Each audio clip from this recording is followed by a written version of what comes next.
Ассаламу алейкум варахматуллахи та'аля баракату, уважаемые братья и сестры, уважаемые жители Ногайского района и всего нашего благодатного Дагестана. Сегодня 21 августа, великий праздник мусульман Курбан-Байрам. Пусть Всевышний Аллах в этот день ниспошлет благодать вам и вашим близким.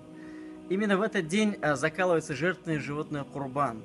И эта история глубоко корнями уходит в историю пророка Ибрагима, алейхиссалям, о котором говорили, что он наищедрейший из пророков, алейхиссалям. И когда он закалывал тысячи животных, до последнего грамма он жертвовал малоимущим семьям. И когда ему говорили: «О, Ибрагим, какой же ты щедрый», он отвечал на это: «Если бы у меня был сын, я бы и его пожертвовал ради Всевышнего Аллаха». Когда пророк Ибрагим, алейхиссалям, был уже в преклонном возрасте, Всевышний Аллах даровал ему сына Исмаиля.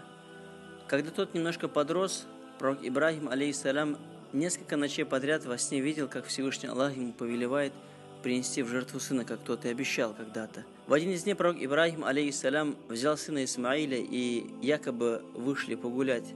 При этом при пророке был остро наточен нож и веревка. Когда они дошли к месту принесения в жертву, пророк, алейхиссалям, рассказал сыну о его истинном намерении.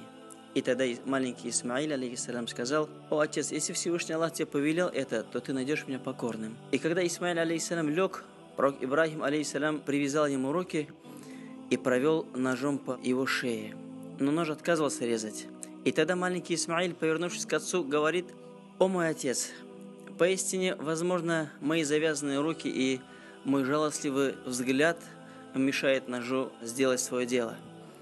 И тогда пророк Ибрагим, алейхиссалям, развязал ему руки и повернул лицом вниз. Но и второй, и третий раз нож отказывался резать.